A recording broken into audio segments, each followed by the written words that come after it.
The European Union misused British tax money. We talk about Brussels' financial corruption and Clive Lewis wanting a referendum on the monarchy.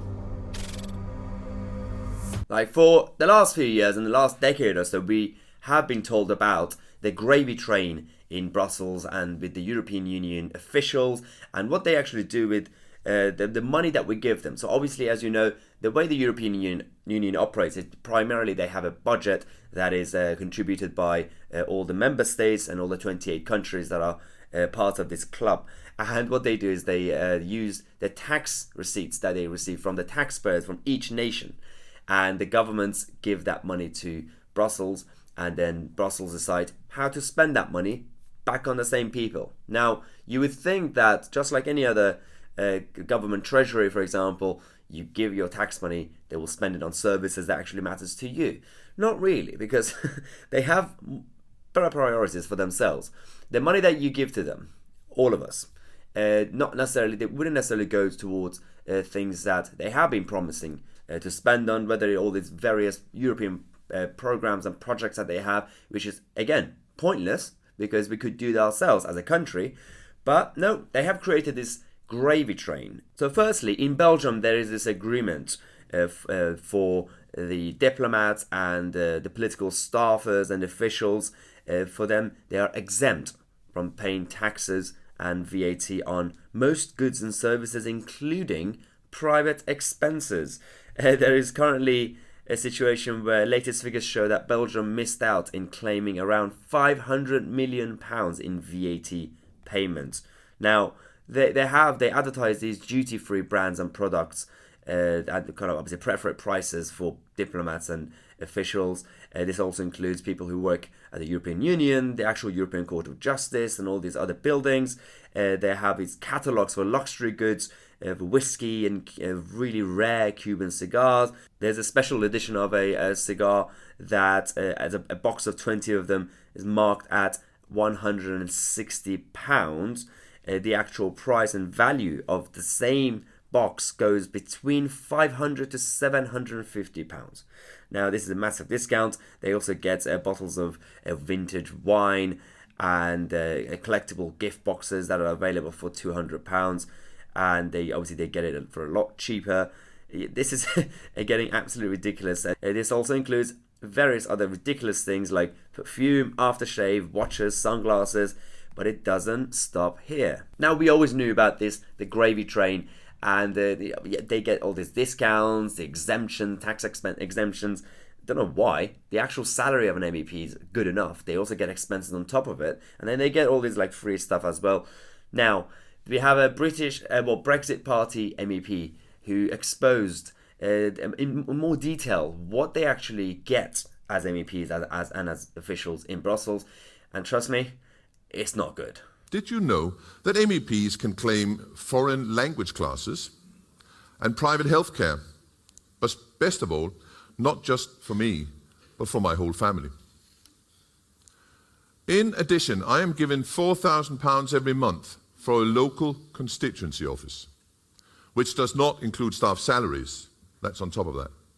It only is for rent and office equipment and no receipts required.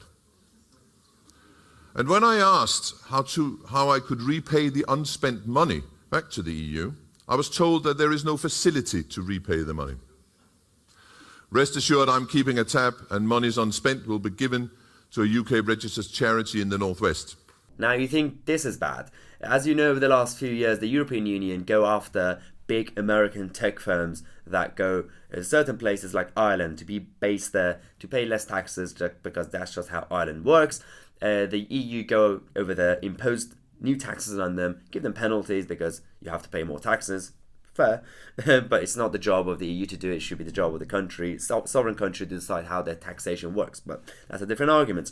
The hypocrisy here is that the same people at the top of the European Union also use personal tax schemes to pay less money for themselves. So the hypocrisy is absolutely ridiculous. At the same time, the European Union trade negotiators are more concerned about having access to UK waters. Now, we know that Boris Johnson has clarified that after Brexit, at the end of this month, and then after transition, we will be a free and sovereign country. You can't just randomly come here and have access to our waters and take our fish. The UK fishing industry will be protected according to the government, but the EU, they're not budging. The EU are now going around telling Boris Johnson's government that if you don't give us full access to your waters, seriously, we are now going to ask for more money and more payments from you. Boris has already said we're not giving any more money anyway, and that's already going to be legally binding because we have to decide if we agree to pay anything. We've said that, and now the EU have come back and said, well, we are going to restrict access and block financial industries in the City of London, the access that they have to the European markets. Right, considering that the fact that the financial centre in London, it's the City of London, Canary Wharf, this is the hub, not just for Europe, but for the whole world, and for the West in general, in America. London is the hub for finance, and so if you restrict access, it's also going to be hitting Europe. But when you look at the whole situation with the fishing, this is the map of the actual coastal states, the actual exclusive economic zones of the area. For the UK, the dark blue obviously belongs to the United Kingdom, and these other neighbouring countries, they go to Brussels, they beg these officials to say, can you please take our side and make the UK give up their own sovereignty, just for us. This is why Michel Barnier is changing tack, because we thought the priorities of these trade talks are going to be focused somewhere else, on the different areas of goods and services, the products that are coming in from Europe, and we send some products there. But now it's all going to be about fishing. So let's see how this actually ends.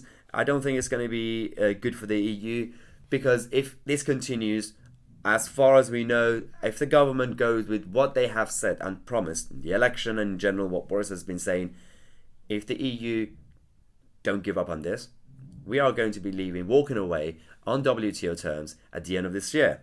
So it's win-win for the UK. So we hopefully we won't give up any of this, and which means, fine, you could either give us a normal free trade agreement based on an actual mutual agreement, or we don't need you. We could go out on WTO terms.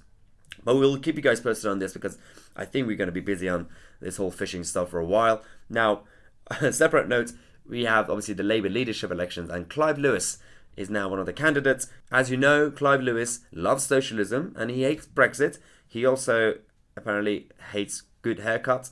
And so this guy is now a candidate. He doesn't really have a chance, but you never know. One of the things I always talk about is democracy.